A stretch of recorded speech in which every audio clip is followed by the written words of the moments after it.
So welcome on this very, very cool January evening, and Happy New Year.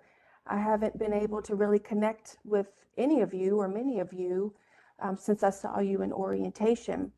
And today during our meeting, I'm going to tell you a little bit about why that is and what I've been doing, what I've been up to, and we'll talk about the year ahead and reflect on 2024 as well.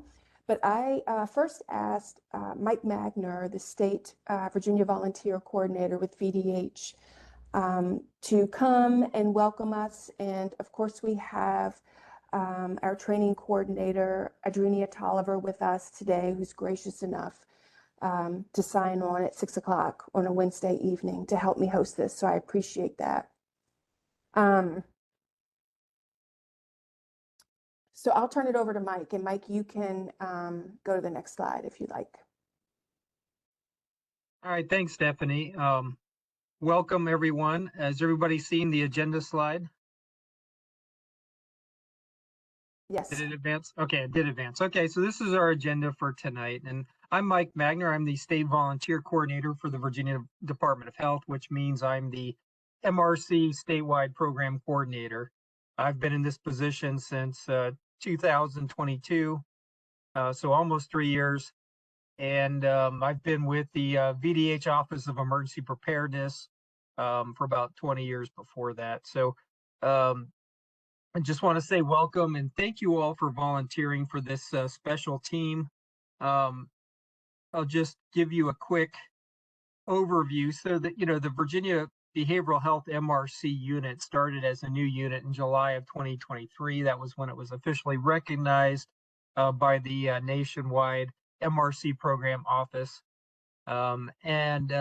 This is a statewide unit consisting of both BH providers or behavioral health. When I say BH, I mean behavioral health providers and support team members. And it is a statewide unit. So unlike our other units around the state, MRC is mostly made up of local units that cover local health districts or sometimes groups of health districts in a small region.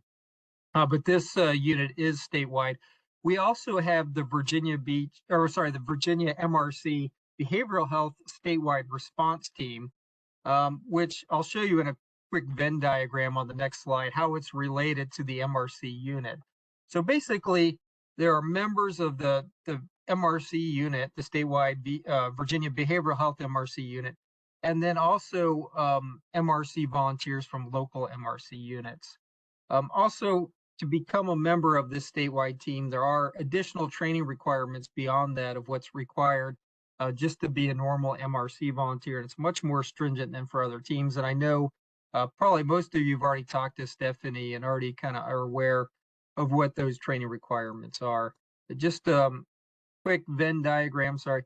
So if you think of, the Virginia Behavioral Health MRC unit is the small circle, and the larger circle is just, the MRC program writ large with local MRC units members.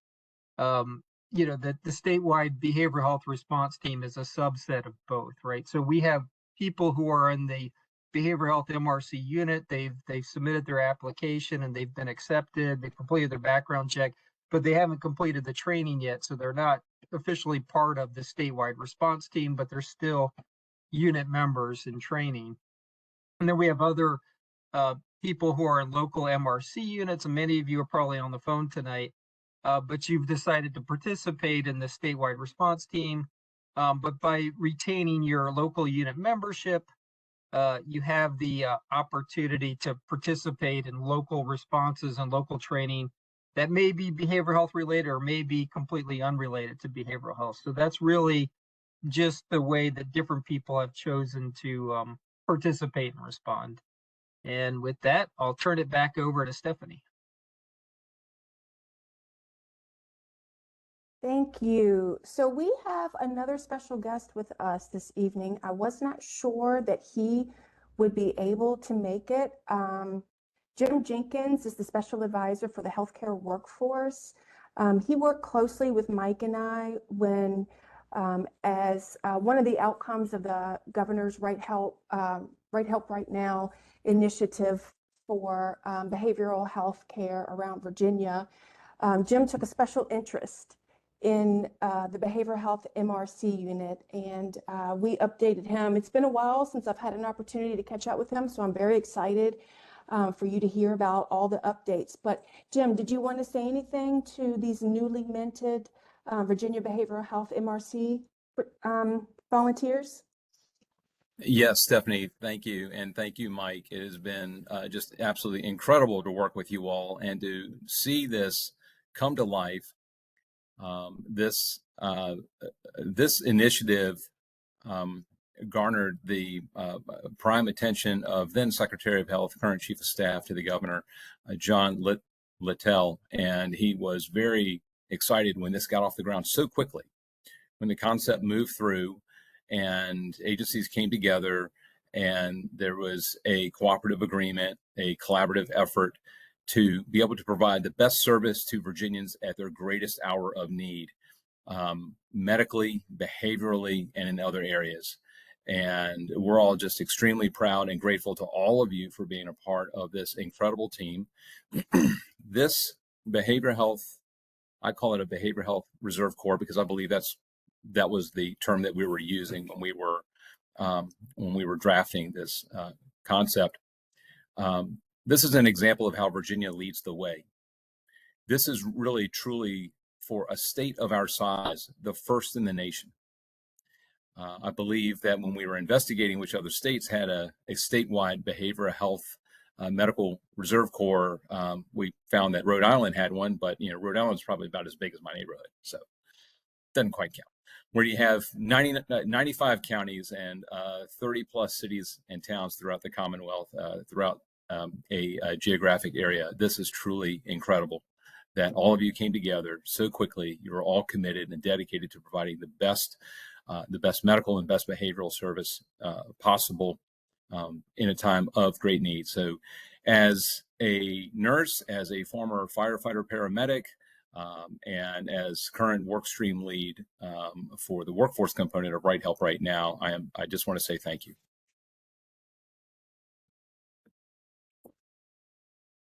Thank you, Jim, and thank you for all your support over the last couple of years. We checked all the boxes. So if you do ever go back to all the boxes in the Excel, you can check them all. They're all done. And we keep moving from here. Yeah, that complicated computer program that didn't really serve us well, they got rid of that really quick. Okay. So I hope thank you. I hope you can stay on and learn more about what we've done. Also, we're going to talk about the Helene response and what we're going to be doing this year. So I'm excited to share all of that. Thank you again for being here. Thank you all. So wonderful guest, surprise speaker. Makes me happy.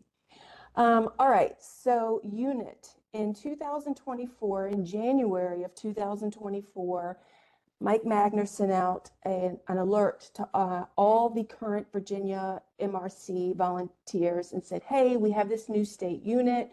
Who wants to be a part of it, with some instructions? You didn't know what you were getting into.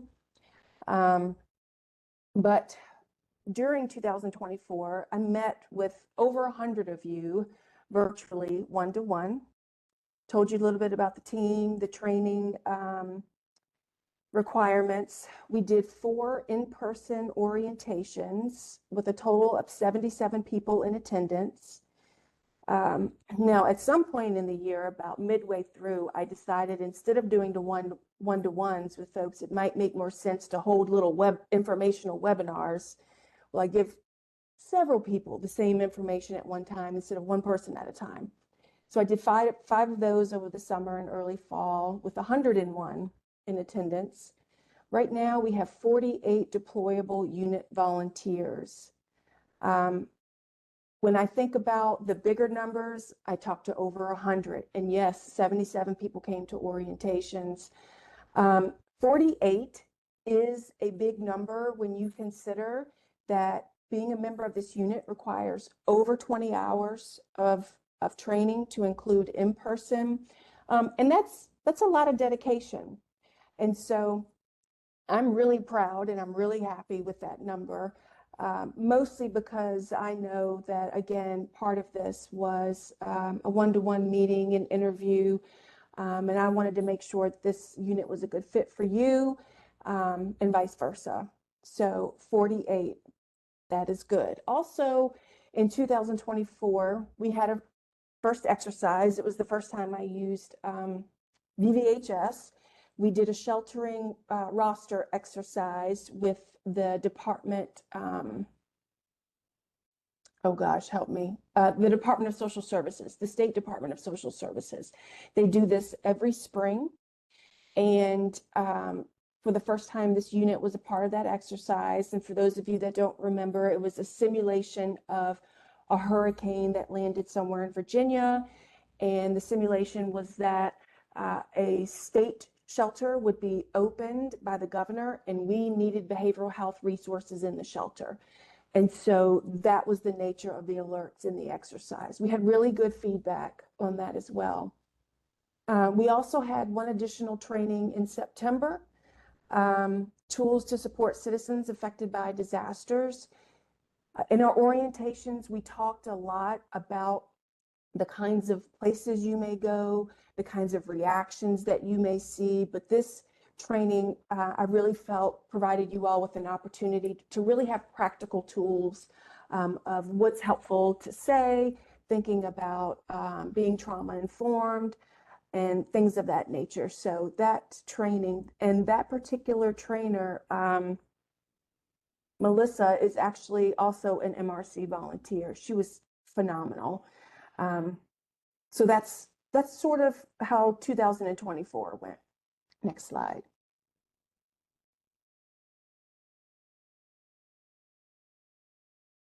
Did you skip one? Okay, thank you. Sorry, I have to use the scroll bar on my mouse and it like goes too fast, but none of the other buttons are working to change the slide. So Okay, no go worries. figure. Thank you. So since, some of you have not communicated much with since a year ago when we had our one-to-ones. We started doing those in January. So I wanted to take this opportunity, especially in light of, we did have a major hurricane hit Virginia early last fall. And a couple of you reached out and just said, hey, what's going on with the hurricane? Do you guys need any help? So I just wanted to take a quick couple of minutes to sort of review the objectives and priorities of this unit. So of course, members of the unit respond and provide behavioral health support to state and local level responses, be they critical incidents or disasters such as hurricanes. This unit responds to all hazards. So the incident could be man-made or natural. So again, a lot of, our examples, we talked about family assistance centers and mass casualty events and things of that nature. Our team does not self-deploy.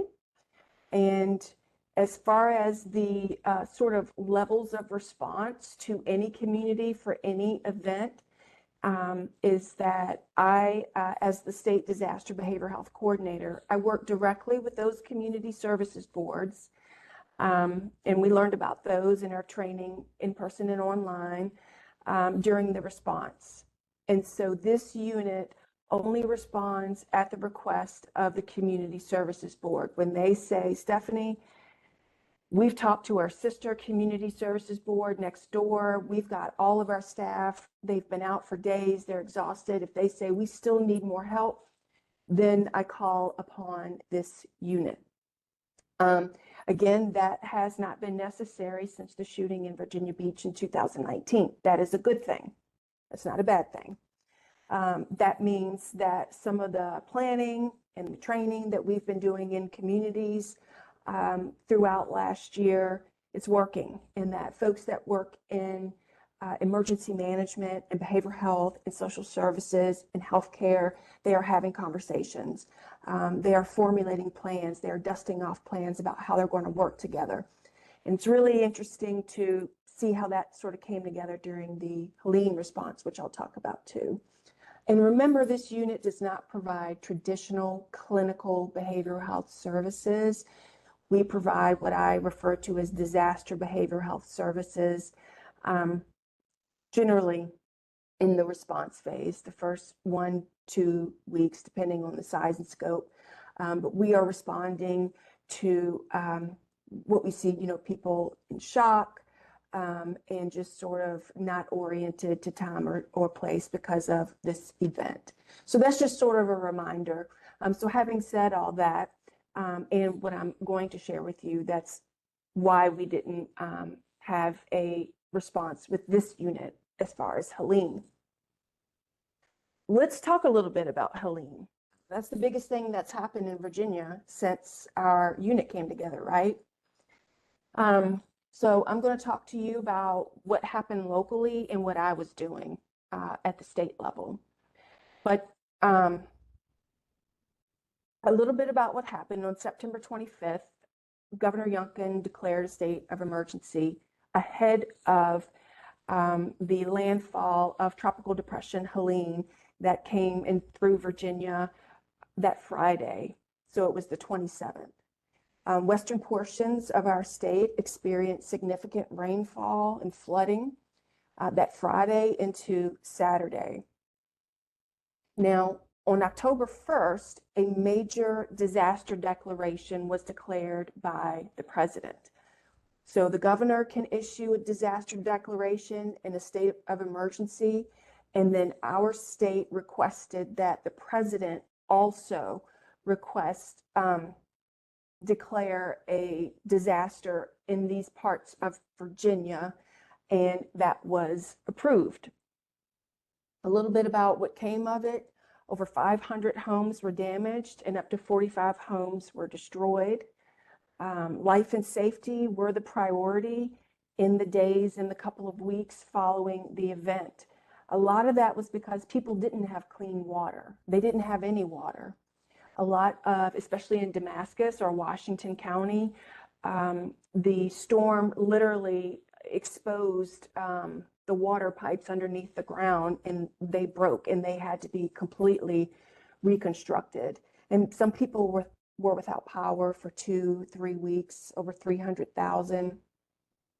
And it was really difficult getting to storm damaged areas due to downed trees and power lines.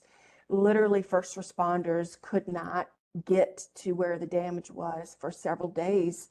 And the very first push of this was, water rescue and chainsaw crews. So that's sort of what things looked like in Southwest Virginia in the days following landfall. You can go to the next slide. So what was going on locally? We've talked about, the community services boards in the area are the first to respond. I was in touch with those community services boards Saturday, the 28th. I reached out to all of them to see how everyone was faring. Was everybody on staff safe? And they were. Some of them had had damage to homes, didn't have power.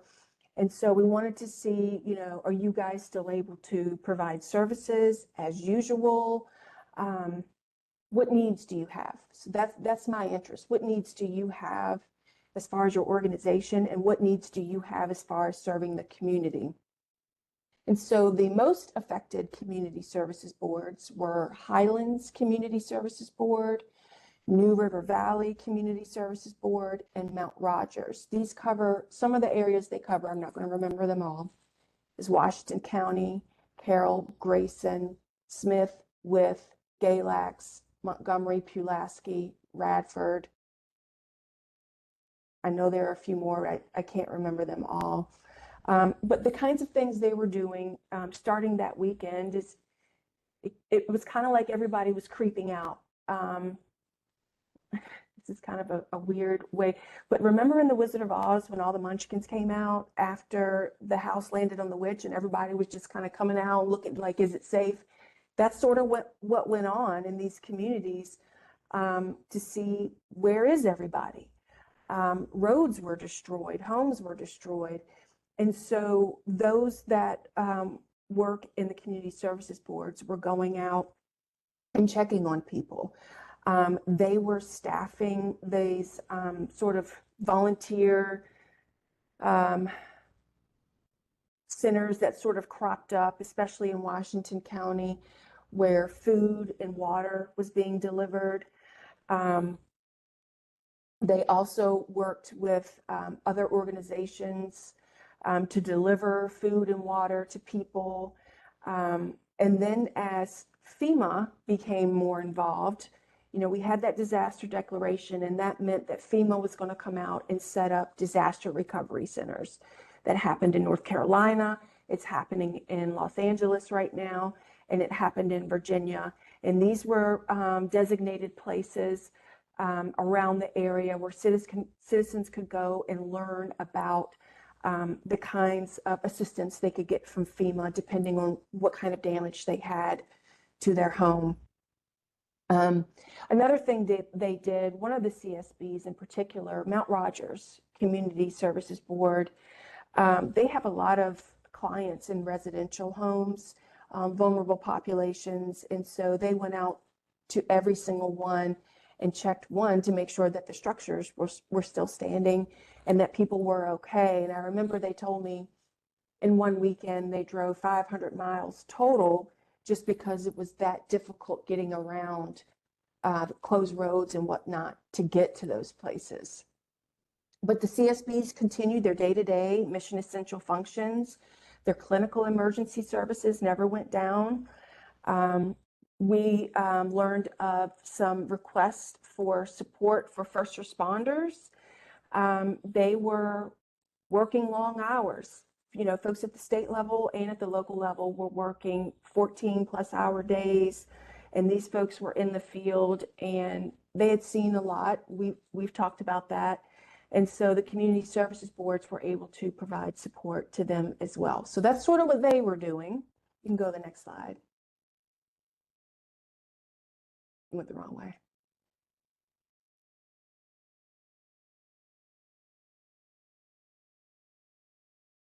Okay, so this is what I was doing. During this event and during any event where we have a declared state of emergency or declaration, all the Virginia Department of Emergency Manager and any state agency that has any role in an emergency, to include VDH, my agency, the Department of Social Services, on and on. We have these daily operational briefings to learn about what's going on. And all of us take information that we're getting from the field, and for me, that would be CSBs, and we share that information in these statewide briefings to learn about how things are going. I received daily updates from the community services boards once they were able to get Wi-Fi and email me. I sent that information along to the governor's office. So I provided information to my state colleagues, but also to the governor's office, so they knew what was going on. And all agencies did this. The Virginia Department of Health did this. All state agencies that were involved were sending up daily reports to the governor's office and updating our state emergency management partners. Some other things I was asked to do at the state level, I got a call from I can't remember, it was a commissioner that worked in the governor's office, but to provide support to Virginia Works, which is a state organization that provides assistance to Virginians that are seeking employment in different ways. And there was a lot of concern because there are offices in the affected area. And so what happens is citizens are coming in who have been affected to, you know, use, if they have power, to use outlets to charge their phones, to get on the computer and whatnot. These kinds of things happen during disasters, especially when power goes out. You know, all agencies, non-governmental, and you've heard about the Walmarts and even furniture stores, I think during Katrina, where people open their doors and they're like, yes, you can use our services. But what was happening is the employees were continuing to go to work, and they were affected. They were concerned about what they were going to do about their losses, what they were going to do about their families. And they also needed to provide assistance to these citizens that were coming in, and it was wearing pretty thin.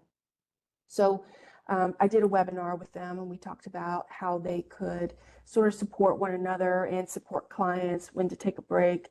I also did a webinar for VDH, Surviving Helene. I would have sent you all a link to that in Train that was recorded. We invited folks from the Department of Emergency Management.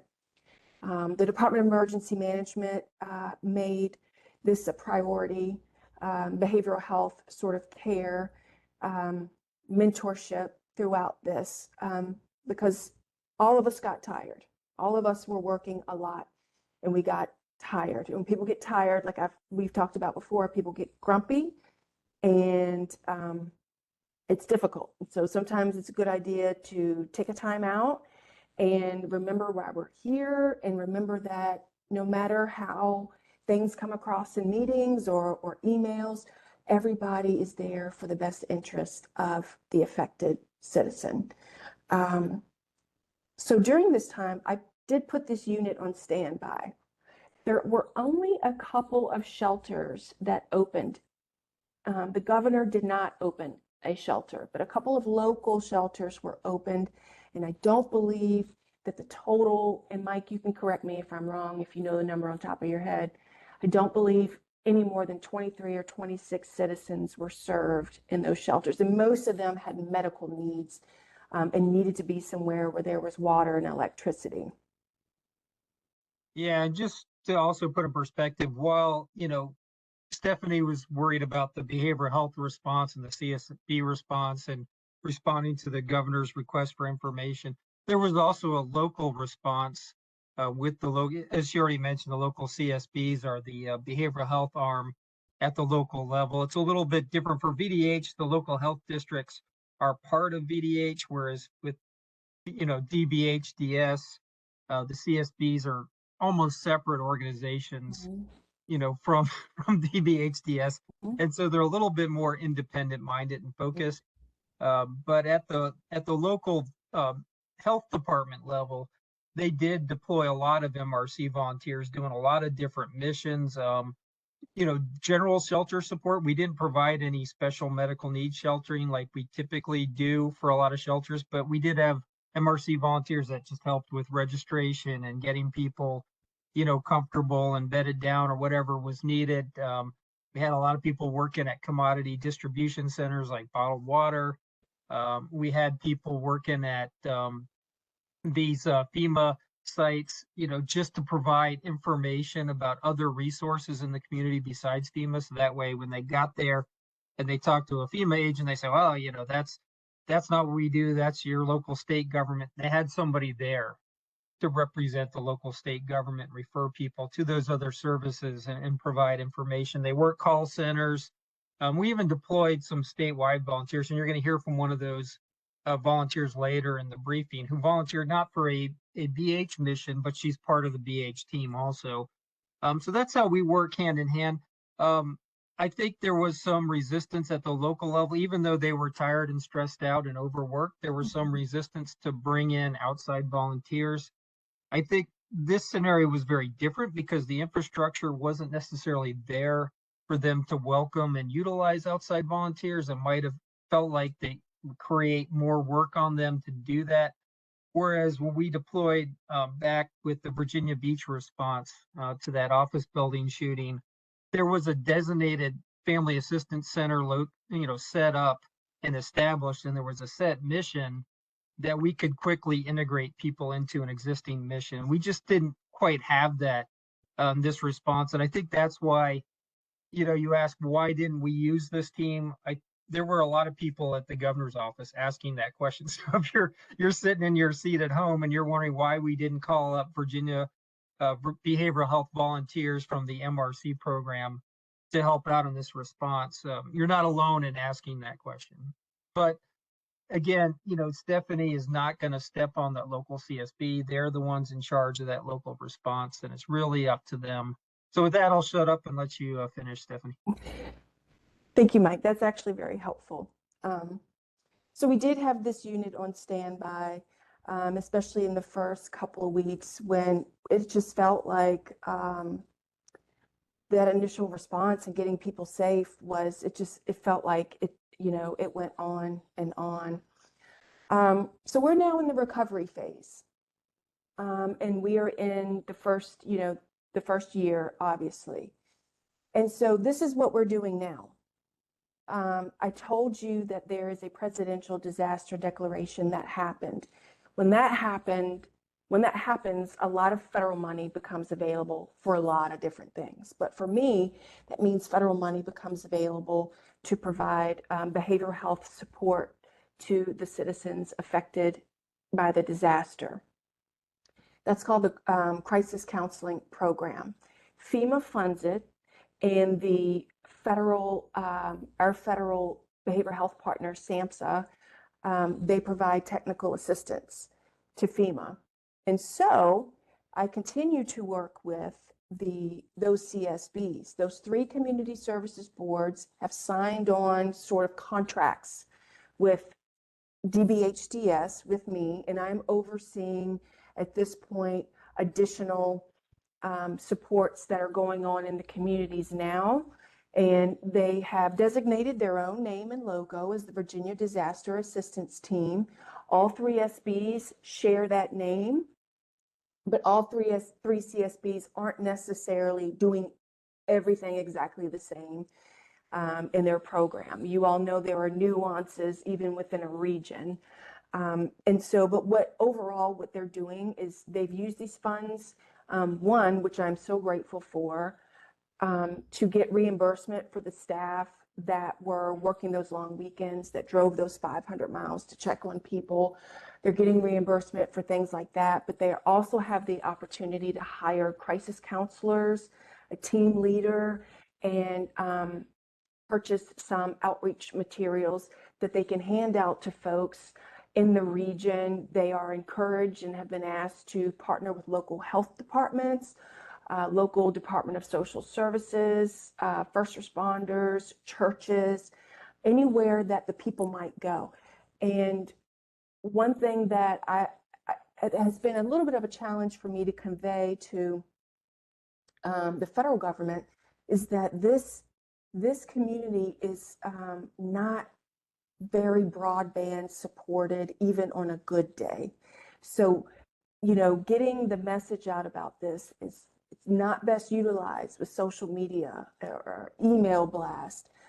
These people are going to go out in teams of 2, the crisis counselors, and go to people's homes, go to where they go, retail, or, is there the Walmart, for example, and sort of set themselves up as vendors. So we are getting ready we had the first part of the grant that started November, right after Election Day. And then the second part of the grant, which is a little more long-term, we're getting ready to get the award for that. It's about $1 million, and it should take us through the anniversary. So we want to help communities prepare for that. And I think we've talked about before, and I know Julia, who talked to us about family assistance centers, and how a lot of times when these kinds of things happen, communities get a lot of attention and then something else happens and they feel like they are forgotten. We want to make sure that these citizens know that they are not forgotten and they are supported. And so that's what we're doing now. And that's just sort of to give you an idea of why I may have not been as responsive or have not had additional trainings. So this is what I've been doing. So next slide, please. That is Helene. And Mike mentioned one of MRC's very own traveled from the Peninsula District all the way to Galax to deploy as her profession as a licensed nurse for vaccinations. But she actually reached out to me at some point during that time to tell me about her experience and things that she noticed while she was deploying to give immunizations. So I would like to give Elizabeth Hughes an opportunity to tell us a little bit about her experience. Thank you.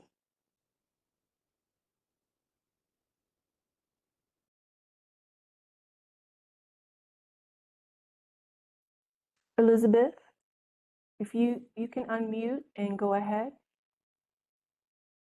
I'll make sure she's still here.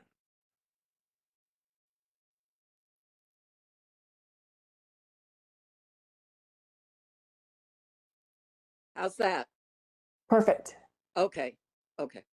Let me, I left here. I'm actually in Hampton, and I left to go to Galax to help, originally to help in the shelter. I left on a Monday, got there a little after midnight. So it was, Tuesday, I guess. And there was 3 people in the shelter. I slept in the shelter that night. I was going to do the night shift. But because I traveled the whole time, the folks there said I would do it the next night.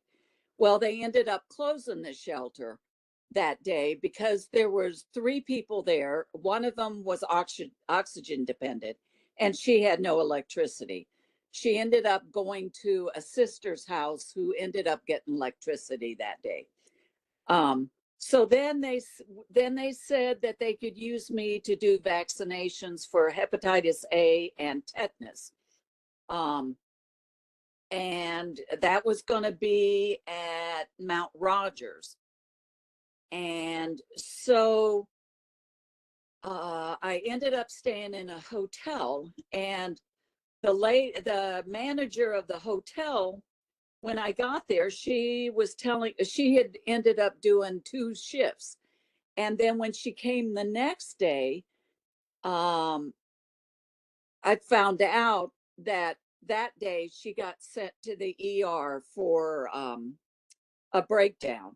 And actually there were 2 other nurses that came after I came there. And one of the nurses, before she came back, I think she was from Virginia Beach. She's the one that took her to the ER. But what I found out from one of the patrons there at the hotel, when I was having breakfast with her, that apparently the hotel did not have electricity during the weekend.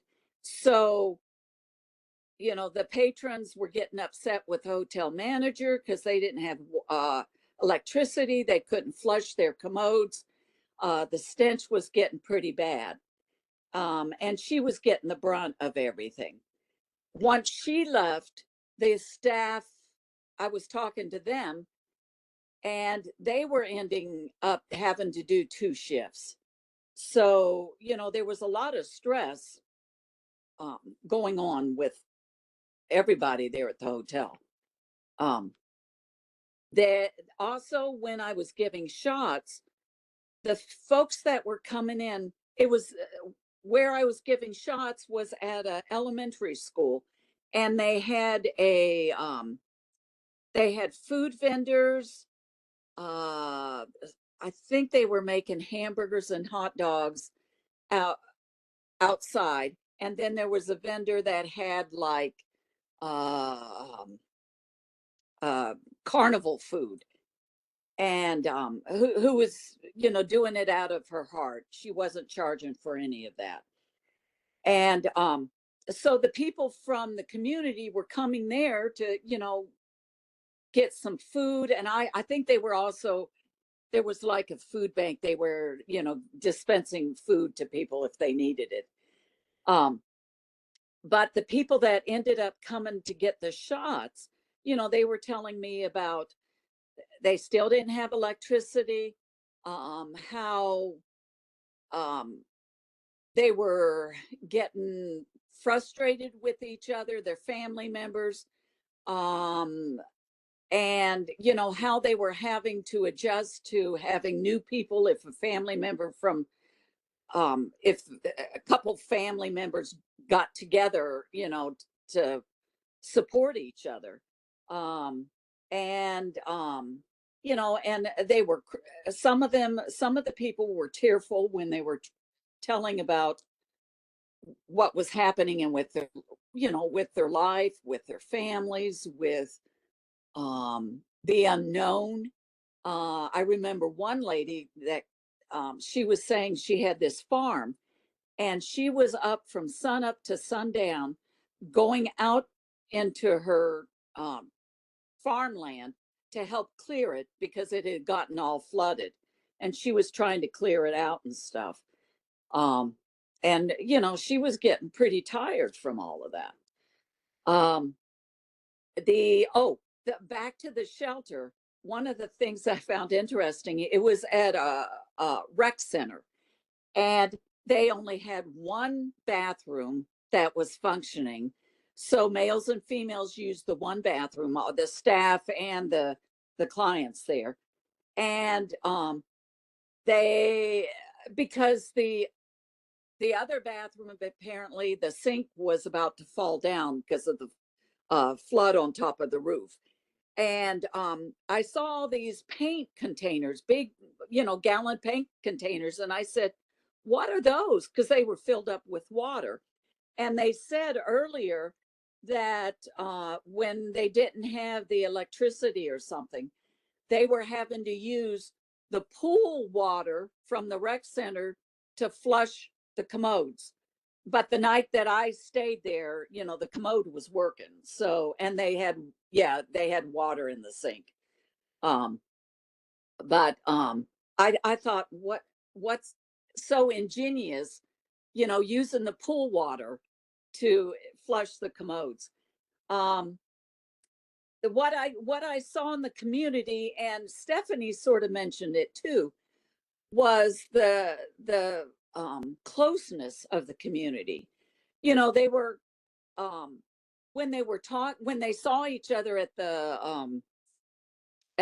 elementary school. They were all asking, how's everybody. Everybody knew everybody's names. And they were talking about if somebody needed help. One neighbor might go to another neighbor to check on them, particularly if they were older people. um or they were saying, have you seen so and so? And if they hadn't, they were talking about, okay, we'll go and check on so and so. And and I think part of it is the family members are still there, so they can help each other or connect with each other, um, and help get themselves, whatever they need. And I did notice, or one of the staff members at Galax, she still did not have electricity, but she had a family member that didn't live too far away, so she would go and use, their showers and stuff.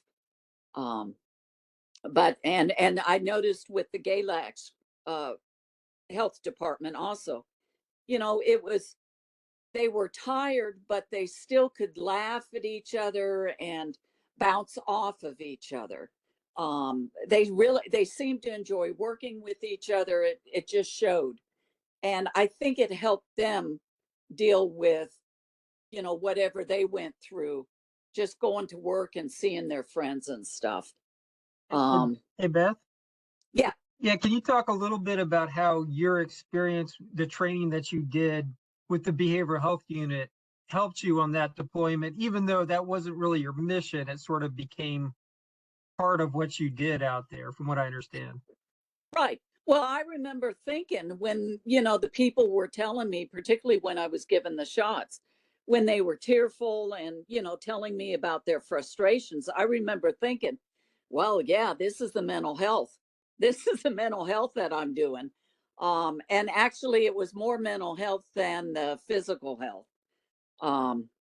But it was, yeah, it just helped me um,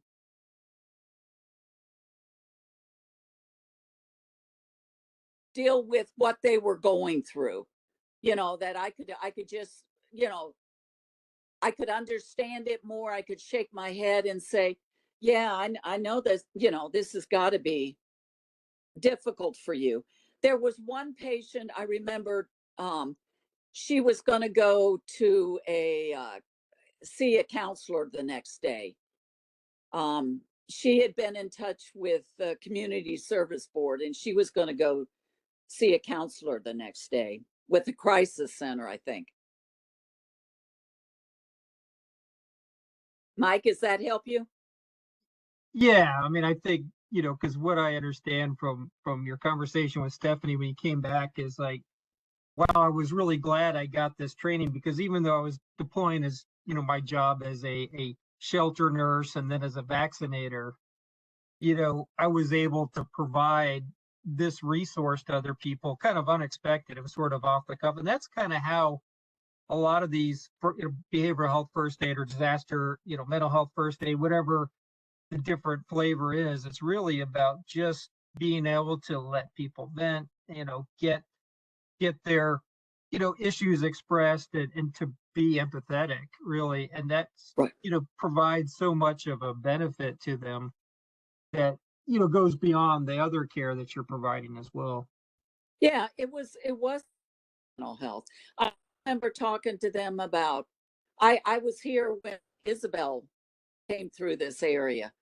And so I was able to relate to them, what I experienced with Isabel with no electricity for 2 weeks and, all that stuff. And I think that helped them, realize that this will, things will get fixed, and they'll eventually get back to, somewhat of a normal life. And also it wasn't just the folks there um or the um hotel folks, the electric folks that were coming from all different states. There was one group I know that was exhausted, and they were living in a high school that had no water nor electricity.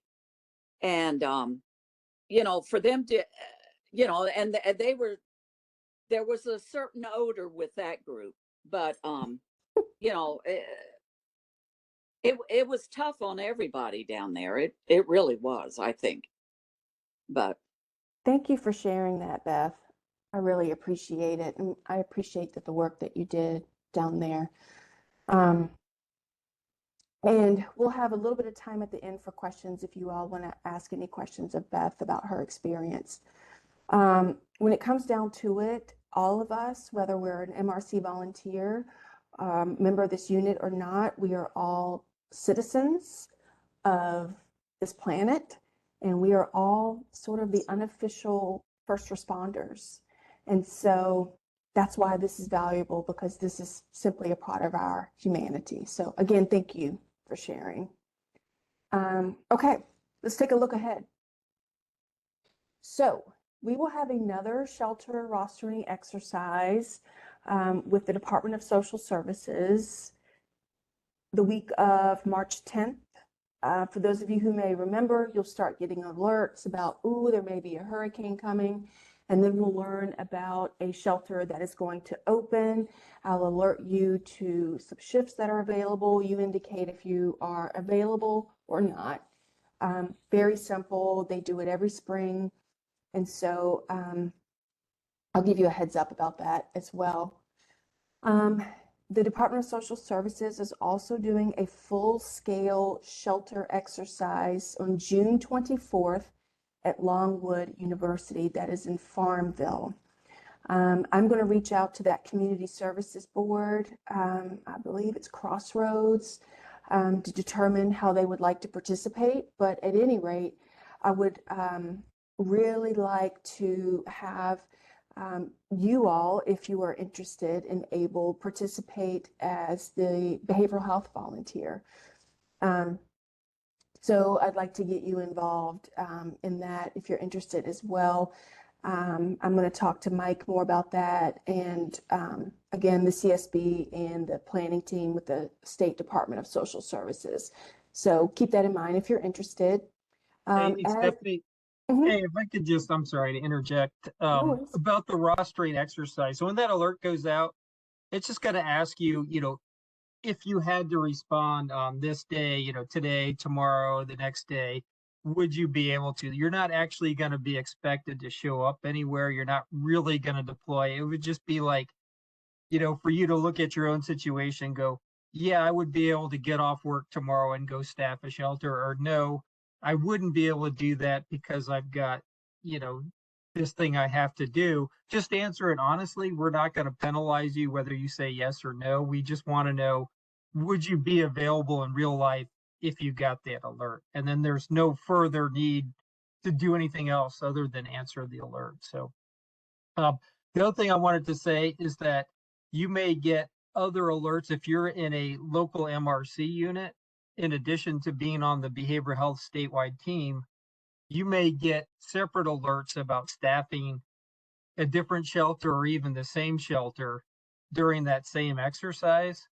So, you just got to make sure, like, hey, if I got two offers to volunteer, which one would I really like to be on? And then only make yourself available for that one, opportunity, if that's the case. And then with the Longwood University shelter, I'm sure that the Piedmont MRC will be trying to roster positions for the special medical needs section of the Longwood University, while Stephanie will be looking to staff the disaster behavioral health team responsibilities. So you might get multiple offers on that one as well. I just want to clear that up in case it causes confusion later. Thank you. Those are good points. Sometimes I forget to say to people, you don't actually have to go. You don't actually have to go for a rostering exercise. So training in 2025, I plan on coming up with some more training opportunities, sort of like I did with Melissa back in September. I am, as I've communicated to many of you, I'm still very, very much tied up with the Helene response. For that reason, I'm probably not going to do a ton of recruitment, at least the first part of the year. But I do hope to get out and do some more orientations to those MRC volunteers that indicated they were interested but were not able to make an orientation that we did. So I'm hoping to do that this year as well. I think that is my last slide. So I'm going to open it up to questions, but I just wanted to take the opportunity tonight to thank you all for continuing to be part of the team, to remind you of how much work you put into the training, and also to remind you that like we talked about, I've not forgotten about you. This team is not heavily utilized, and remember that is a good thing. But my goal for this year is to keep you engaged, to continue to give you these opportunities to train and feel good about any future deployments that we may have to do. So with that, I will open it up to any questions. Hi, this is Dr. Levin. Can you hear me? I can. Okay, so a simple question I had is the mechanics of it. If there's a disaster in Southwest Virginia, my little Pontiac Vib's not going to make it through those floodwaters and such. Is there a place we can gather together and then be deployed? I know they do that with the volunteer fire departments and such. That is You want me to take that one, Stephanie? sure. The quick answer is it depends. So when we did this statewide deployment to Galax and that Beth was talking about, this wasn't a behavioral health deployment, but it was a statewide call for MRC volunteers of all stripes, in all units, that could participate and that were willing to make the trip. And with the understanding that, we didn't have transportation for them, that they would get compensated for their mileage. This is something that we don't typically do, like when volunteers respond locally, it's kind of their gas mileage is sort of on them. This sort of self-fund, that's just part of, showing up and volunteering. But when we deploy people across the state, we do try to provide travel reimbursement when it's available, and in this case it was. So we offered that we provide travel and per diem reimbursement, and then that included if there was a hotel available, the cost of hotel stays. Um, and as some of our volunteers can tell you, that was not necessarily a given. So Galax, they had one hotel. It was without water at the beginning of the response, and then it got water and power later on. But sometimes you might have to stay at an austere place like a shelter. Other times you might have to deploy to some sort of a staging area and wait until we can get transportation for you out to another site.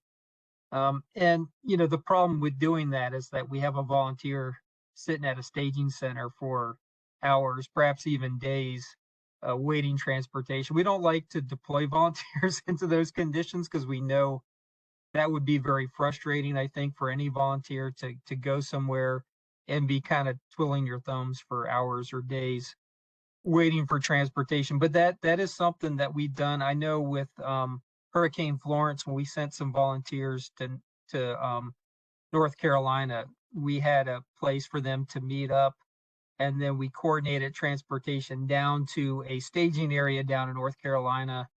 And that was really nothing more than really an emergency shelter that they stayed at, some of them for a few days before they got their assignments, and then they were transported to other shelters where they got to work. Some people came back and they were really happy that they did that. Other people were not so much. So that's something that we always try to, before we deploy you to a situation like this, try to be as transparent as possible about what kind of conditions you might expect and give you the opportunity to say, yes, despite all of that frustration, I'm willing to still go and help. Beth was great. She volunteered to be, down in Galax for a week. It took her like almost a day and a half to get there driving. And by the time she got there, the mission had totally changed. And luckily for us, she was flexible enough to say, okay, what else do you need me to do here? And so that's the kind of situation when you talk about a disaster response, that there's a lot of ambiguity about how things are going to work and what we're going to have you do when you get there. And we try to be as open and honest and transparent before we deploy you. But things change on us, and that's just kind of the nature of the beast. Did I answer your question?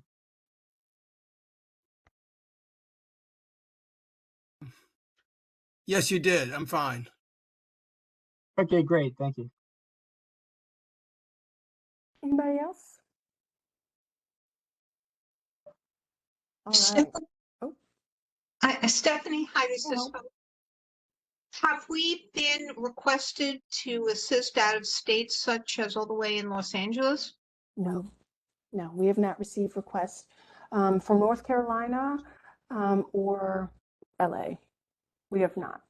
This team, let's say North Carolina had asked, I would not be comfortable deploying this team in another state until we have some experience in Virginia. Thank you.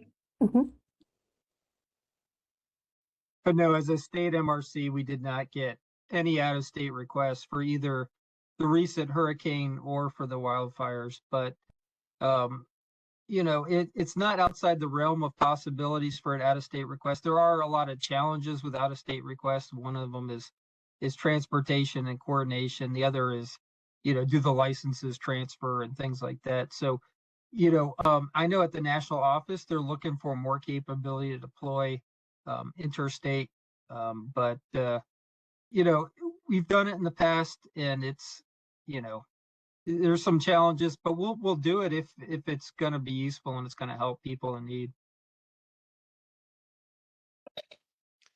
Stephanie, you mentioned on the Southwest Virginia call that there was some essentially first responder peer support, or first responder mental health needs. I wonder if that's a a line of development. We can't stand up a peer support team immediately for a community, obviously, because that takes time, but some sort of crisis intervention stress management training or something like that to enhance this team's skill set to be able to work with first responders. I don't know if that's kind of in the cards or in the thinking.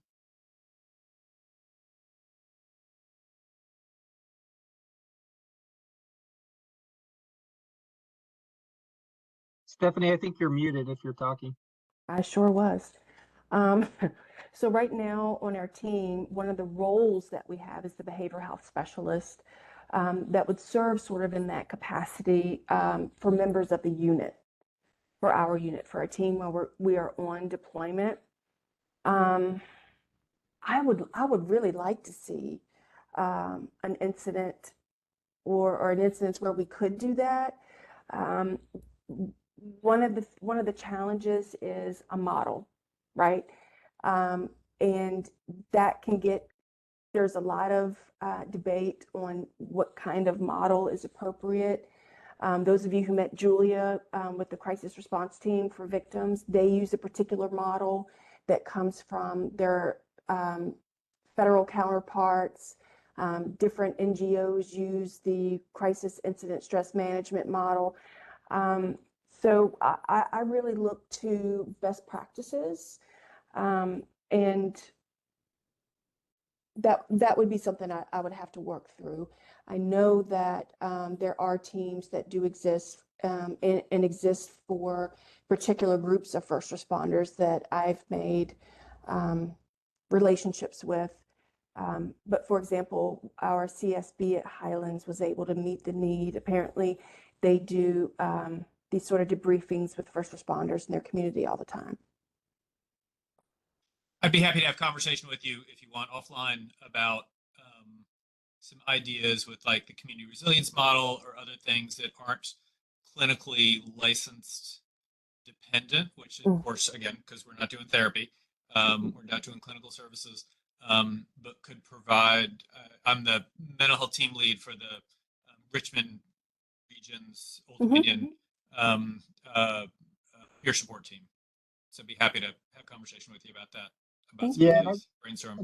and I think one of the challenges, especially in Southwest Virginia, we kept offering different services and options to assist. The CSBs turn us down. The first responders, they tend to not tell you they need help till it's too late. Like they're really bad. What Beth found was that, you just show up and all of a sudden you find that people have needs, even though they themselves, if you ask them, do you have needs? They say no. But then they're like, but I'm stressed out over the fact that I don't have water and my family members are driving me crazy and I have to work 10 hours a day, but I don't have any behavioral health needs. I'm not, I don't need any stress response, but that's not true. Right. And I think that's what you're kind of getting at. And how do we forward position assets at the right place and the right time almost before we request it. And that's something I think Stephanie is saying, we don't really have a good model for that necessarily, but maybe there are some local response units that do. So be interesting to see where that goes. Mm-hmm. Thank you for that.